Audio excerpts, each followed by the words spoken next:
तो केवल आनंद ही है। आनंद तो परमात्मा का स्वरूप है।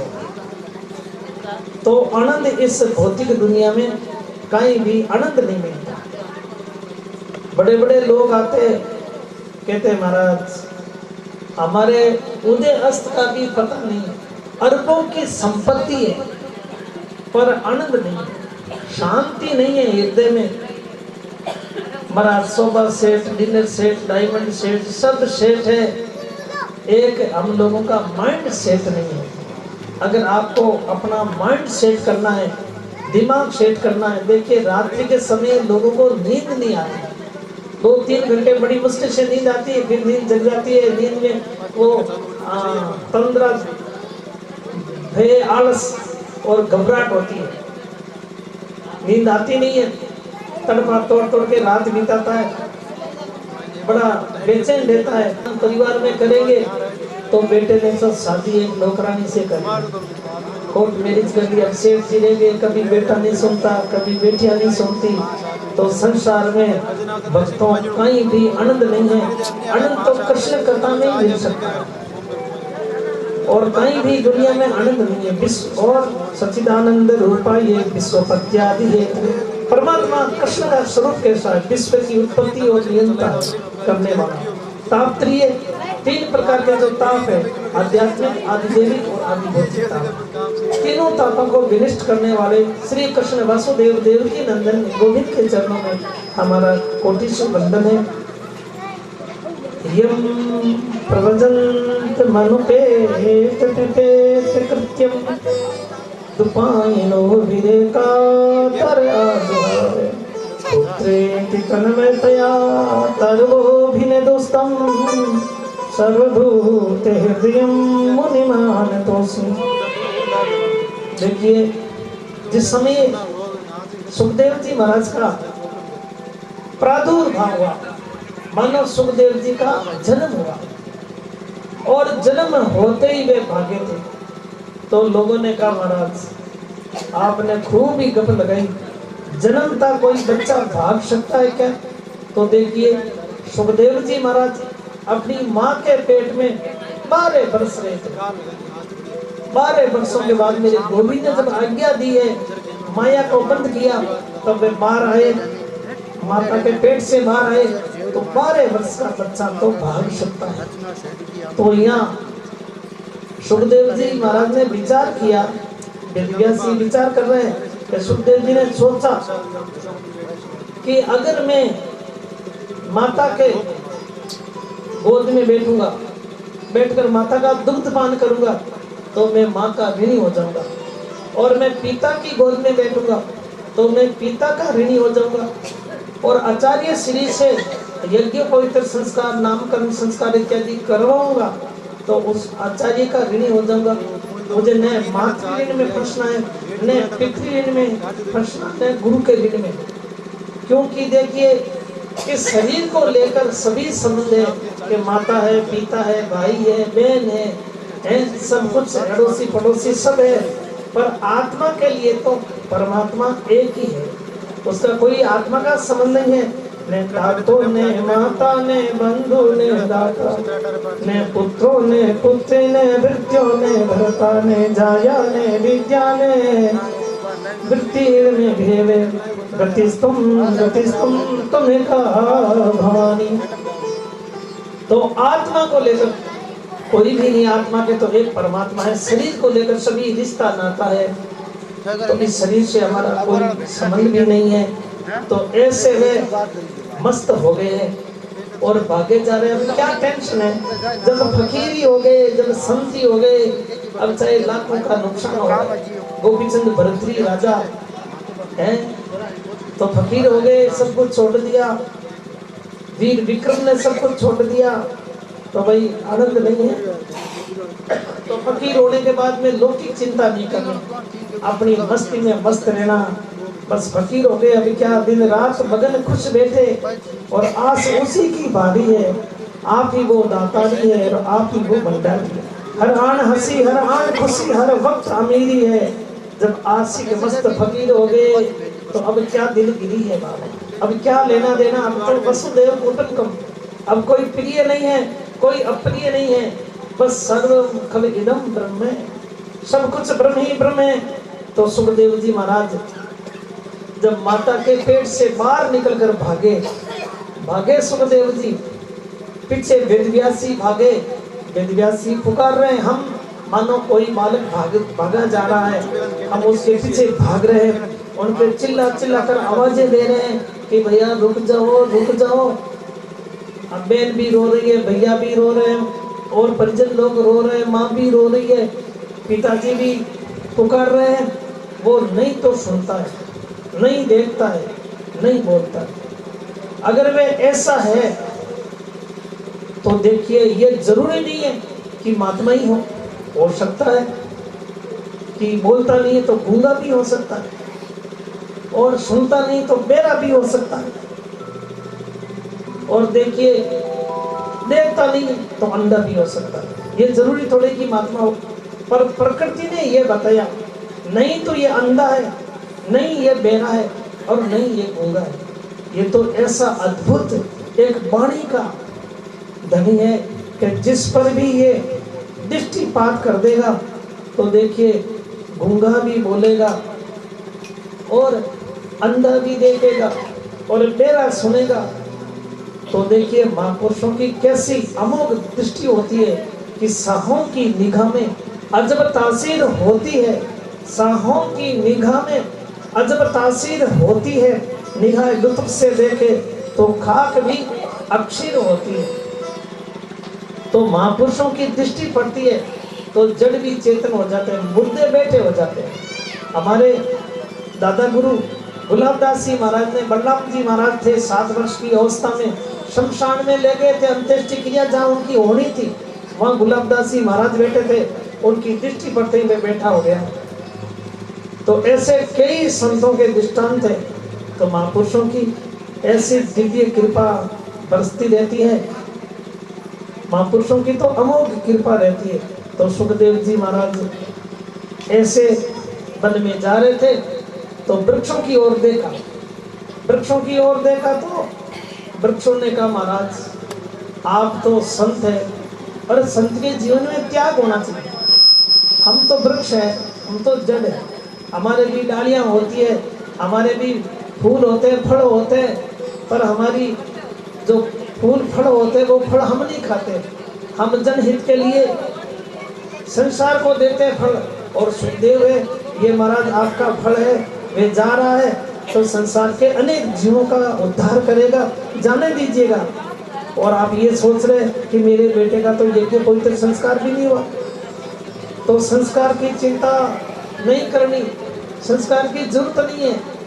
देखिए जिसमें वासना है उनको निर्वासनिक बनना है, जिसमें कोई विकार है उनको निर्विकार बनना है। जो संस्कृत है पहले से ही, अगर आपको नदी पार करनी है तो लोटा की जरूरत है, जब नदी पार ही हो गई तो अब आपको क्या करना है। तो ऐसे सुखदेव जी महाराज भागे जा रहे हैं। वेदव्यासी समझ गए कि जिसकी वृत्ति ब्रह्माकार है उनको लौटाना मुश्किल है। सुखदेव जी गए एक बार नैमिषारण्य क्षेत्र में। नैमिष का अर्थ है एक क्षण दुर्लभ है जिनका, एक क्षण भी दुर्लभ है जिनका। तो ऐसे नैमिषारण्य क्षेत्र है जिसमें हमारा अति चंचल मन रूपी चक्कर शांत हो जाए। ये जो जहाँ भागवत की कथा होती है वो नैमिषारण्य क्षेत्र है। वो जहाँ भी जिस घर में, जिस समाज में, जिस संस्था में कथा होती है वो तीर्थ रूप हो जाते हैं, उसमें निवास करने वाले के सब पाप नष्ट हो जाते हैं। ऐसी भागवत की महिमा शास्त्रों में बताई है। तो एक बार नैमिषारण्य क्षेत्र में 88,000 ऋषियों का एक ब्रह्म सत्र चला। उसमें वो ऐसे संत थे जिनके जीवन में कई बार देखिए सतयुग बीता, त्रेता युग बीता, द्वापर युग बीता, सतयुग चौकड़ी पलट गई, पर वो संत नहीं पलटे। ऐसे संत भगवान की बड़ी महिमा है। बोलिए बालकृष्ण लाल की, बालकों के भगवान की जय हो। जय श्री राधे श्याम। देखो हमारे इन बालकों का भी कितना प्रेम है कि स्कूल का समय छोड़कर यहाँ कथा में आए हैं। तो आप बाल भगवान को बहुत बहुत आशीर्वाद की ओर से बहुत बहुत आशीर्वाद मिले। बोलिए भागवत भगवान की जय। जय श्री राधे श्याम। तो ऐसे वो 88,000 ऋषि मुनि है। सतयुग की चौकड़ी पलट गई पर वो संत नहीं पलटे। ऐसे वो संत वहां विराजमान है। उन संतों में एक युवा संत है जो सूरजी महाराज का आगमन हुआ। सूरजी महाराज को सभी ने प्रणाम किया कि महाराज हम धन्य हो गए हैं, आज आप हमारे बीच में अज्ञान ध्वस्त विध्वंस कोटि सूर्य संप्रभ है सुधा क्या कथा सारम मम कर्ण रसायनम। महाराज आप हमारे लिए कोटि सूर्यों के समान हैं। आप हमको कथा नहीं, कथा का रसायन जो सारभूत बात है वो बताइएगा। ये जो सूर्य है, देखिए एक सूर्य उदय होता है तो भी ज्येष्ठ या वैशाख में कितनी गर्मी पैदा करता है। 5-6 सूर्य उदय हो जाए तो बड़ी मुश्किल हो जाए, पूरे विश्व ब्रह्मांड को जला सकते हैं। पर ये सूर्य तो त्रिभुवन में प्रकाश कर सकते हैं। पर गुरु कृपा रूपी सूर्य जब तक उदय नहीं होगा तब तक हृदय का अंधकार नहीं जाएगा। हृदय के अंधकार को तो गुरु कृपा रूपी सूर्य ही भगा सकते हैं। तो उन युवकों के बीच में, उन संतों के बीच में हमारे युवा सूरजी महाराज का आगमन हुआ।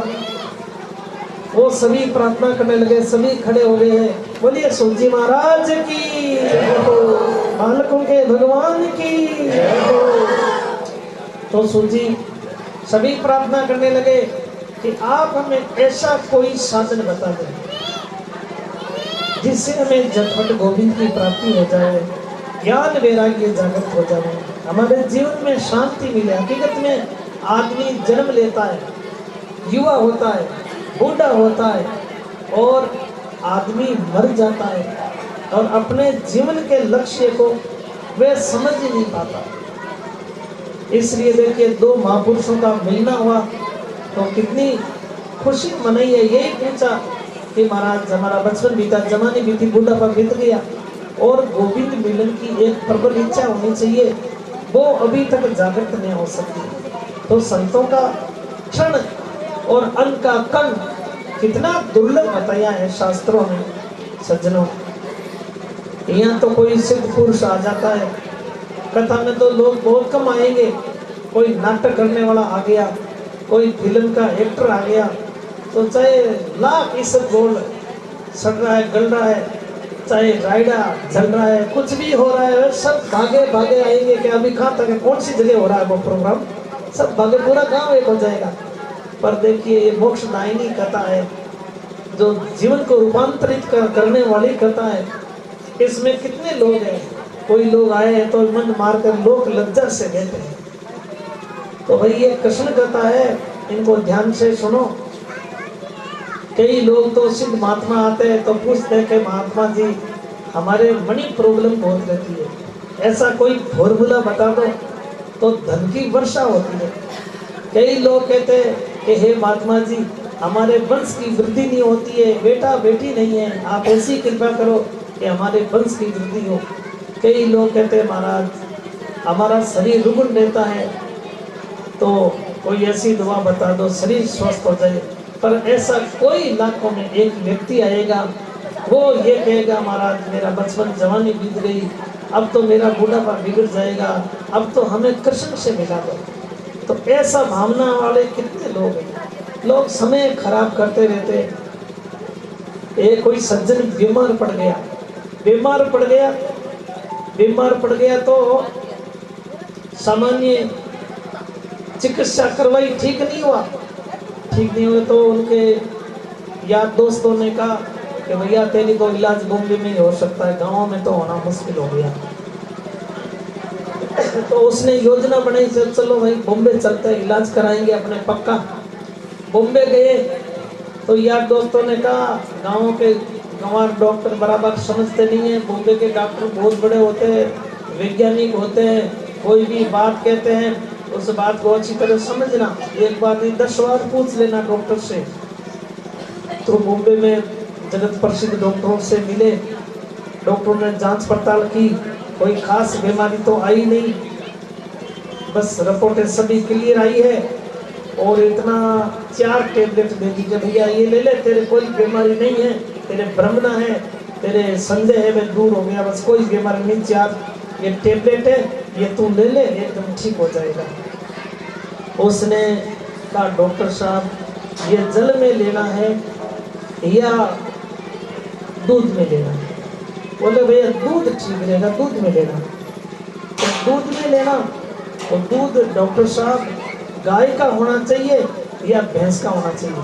बोले भैया गाय का दूध ठीक रहेगा, सुपाच्य रहेगा। बोले गाय कौन सी होनी चाहिए? फ्रिजियन होनी चाहिए, रेडेन होनी या जर्सी गाय होनी? गाय धोली होनी कि काली होनी कि बूढ़ी होनी कि जवान होनी? अब डॉक्टर ने कहा भैया तेरे को कह दिया गाय का दूध होना, देसी गाय का दूध होना। क्या अच्छा डॉक्टर साहब दूध ठंडा होना कि गर्म होना? बोले भैया गुनगुना होना। क्या डॉक्टर साहब ने दूध गिलास से पीऊँ कि लोटे से पीऊँ? डॉक्टर ने कहा कि बाल्टी से पियो। कि वही बाल्टी जो भैंस पानी पीती है? क्या हाँ वही बाल्टी? हाँ बेमौत मरेगा, यहाँ पेशेंटों की मरीजों की लाइन लगी है, समय बर्बाद कर रहा है। कह रहे डॉक्टर साहब ने गांव का गंवार आदमी हूँ, आप विरोध नहीं करें, आप तो बस हमको समझाइए, वहाँ किससे पूछूंगा? अच्छा डॉक्टर साहब ये बताइए दूध में मैं अपने हाथों से पीऊँ या मेरे पत्नी के हाथों से पीऊँ? डॉक्टर को भी हंसी आ गई। डॉक्टर ने कहा फीस दे तू, जल्दी से क्लिनिक से बाहर निकल। क्या डॉक्टर साहब छूटा दो को बंदा दो? डॉक्टर ने कहा कि तू जो भी है दे। तो डॉक्टर साहब मेरे को जाना है। डॉक्टर ने कहा अच्छा दे 100 रुपया दे जा और तू जा। क्या पैदल जाऊँ कि रिक्शे में जाऊँ? देखिए ऐसे लोग समय का बर्बाद करते रहते हैं, उन्हें कोई टेंशन लेना देना नहीं है, तो ऐसे समय खराब नहीं करना चाहिए। तो यह युवा सूजी महाराज पता रहे और वहाँ सोनकादि ऋषि सवाल पूछ रहे हैं। देखिए चिंतामणि होती है वो गोविंद की गोद में आपको नहीं बैठा सकती है, लौकिक के फल दे सकती है। बोलिए राधा कृष्ण भगवान की जय जय श्री राधे श्याम। चिंतामणि लौकिक सुख दे सकती है पर परमात्मा की गोद में नहीं बैठा सकती। और कामधेनु ये भी स्वर्गीय संपत्ति आपको दे देगी पर वे भी गोविंद की गोद में नहीं बैठा सकते। और कल्प वृक्ष है, अधिक से अधिक कल्पित वस्तुएं दे सकता है पर वह भी परमात्मा की गोद में आपको नहीं बैठा सकते। परमात्मा की गोद में तो आपको गुरु ही बैठा सकते हैं, गुरु कृपा से ही आप गोविंद की गोद में बैठ सकते हैं। देखिए गुरु के बिना तो सब फेल है, जैसे पानी के बिना नदी बेकार है। अब नदी चल रही है और उसमें जल नहीं तो नदी बेकार। अतिथि के बिना आंगन बेकार, समय न हो तो सगे संबंधी बेकार। आपने अपनी बेटा बेटी की शादी कर दी, रिश्तेदार बढ़ा लिए और उसमें प्रेम नहीं है, समय नहीं है तो सगे संबंधी बेकार। और पैसे न हो पॉकेट में तो पॉकेट बेकार है। मेरे प्रिय भाई बहन युवा साथियों, जीवन में गुरु नहीं है तो जीवन शुरू ही नहीं है, इसलिए गुरु की जरूरत रहती है। आइए अपने मीठी मीठी ताली के साथ में गुरुदेव का स्मरण करते हैं। ओजी मन कर मारो बार पिलायो जी, सतगुरु सामाने प्रेम प्यालो पायो जी। ओ गुरुनाथा माने प्रेम प्यालो पायो जी। ओ सामाने कर मारो बार पिलायो जी,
भागवत भगवान की जय जय श्री राधे श्याम।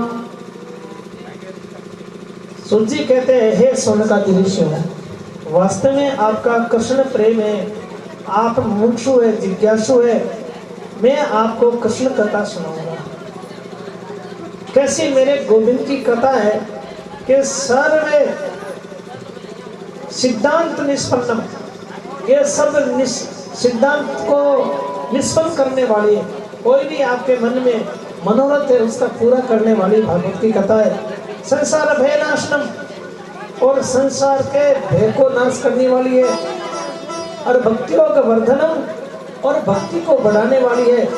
कृष्ण संतोष हेतु कम, और श्री कृष्ण के चरणों में प्रीति बढ़ाने वाली कथा, कृष्ण को खुश करने वाली ये कृष्ण कथा है। भक्तों को आनंद देने वाली कृष्ण कथा है। तो इसलिए कहते हैं सावधानतया शरणो, सावधान होकर तुम श्रवण करो। देखिए, जब राजा परीक्षित को अभिशाप लगा और परीक्षित राजा सब कुछ छोड़कर अलकनंदा भागीरथी गंगा के किनारे आ गए हैं, और वहाँ सुखदेव जी महाराज को भी परमात्मा की ओर से प्रेरणा मिली, वो भी गंगा के किनारे पधारे।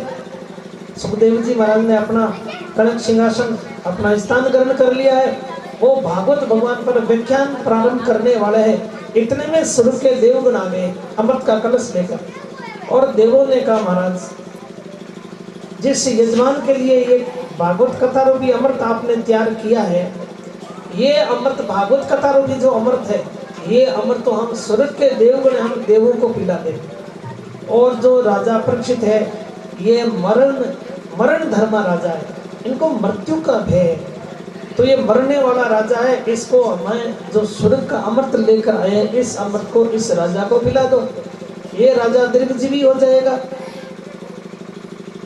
तो सुखदेव जी महाराज ने देवों की अवहेलना कर दी। अरे ओ सटोरियों, कहाँ तो तुम्हारा स्वर्ग का अमृत, और कहाँ माणक मोती हीरा पन्ना जवाहरात, कहाँ कांच का टुकड़ा। तुम तो सटोरिया का काम कर रहे हो, यहाँ कोई सट्टा थोड़ा ही होता है। और अगर ऐसे स्वर्ग का अमृत इतना महत्वपूर्ण है तो तुम देना भी नहीं चाहते अमृत के लिए। तो देखियो, देखिए, और देवों का कितना युद्ध हुआ समुद्र मंथन। और यह कद्रु और बिनता के प्रसंग में देखे तो भी गरुड़ जब अमृत का घड़ा लेकर भागा तो देवराज इंद्र कुछ नहीं कर सका। आखिर गरुड़ से समन्वय करना पड़ा, हाथ जोड़ना पड़ा। तो ऐसा ये दुर्लभ स्वर्ग का अमृत है। यार नहीं तो हमने आपको बुलाया देवों को, यार ने राजा परीक्षित ने बुलाया, और तुम बिना बुलाए आए हो और यह अमृत मांग रहे हो। अगर ऐसा ही होता तो तुम देने वाले नहीं थे, तो देवों को स्वर्ग का अमृत नहीं मिला। अगर देव सही श्रोता बनकर आते कि भाई हम तो कृष्ण कथा सुनेंगे, तो देवों को कौन मना करता है। 33 करोड़ देवी देवता है, अलकनंदा भागीरथ गंगा का किनारा बहुत बड़ा ग्राउंड है, कहीं भी देव बैठकर कृष्ण कथा सुन सकते थे। देवों को कौन मना करता, कोई मना करने वाला नहीं। और ये भी नहीं कि भाई एक ही घड़ा है, अगर देवों को पिला देंगे तो राजा परीक्षित को क्या पिलाएंगे, और परीक्षित को पिला देंगे तो देवों को क्या पिलाएंगे। ऐसी बात नहीं है, ये तो गुरु वाणी है, ये तो गुरु धारा है, ये तो गुरु प्रवाह है, यहाँ तो कोई कमी नहीं। सही श्रोता होते तो अमृत पिलाते। और देखिए, वैसे जो स्वर्ग का अमृत होता है ना, वह दीर्घ जीवित तो बनाता है, अमृत तो करता है, पर अभ्युत तो प्रदान करता नहीं, भय बना रहता है। और वैसे गीता कहती है, पुण्य क्षीणे मृत्यु लोकम विशंति, पुण्य क्षय होता ही मृत्यु लोक में आना पड़ता है। तो ऐसा, और वैसे मानो ये स्वर्ग का अमृत पिएंगे तो हमारे अंदर काम है, क्रोध है, लोभ है, ईर्ष्या है। अच्छा, पेट में कोई जीव जंतु कीड़े भी हैं तो वो भी अमर हो जाएंगे। अगर हमारे अंदर कंजूसी है वो भी अमर हो जाएगी। तो स्वर्ग का अमृत दीर्घ जीवी बनाता है। पर देखिए, ये जो अमृत है, कथा रूपी अमृत है, इस कथा को पियो तो ये कथा तो आपको दिव्य जीवी बना देगी। ये कथा तो आपको अभ्युत्व प्रदान करती है, भय से रहित कर देती है। संसार भयनाशनम,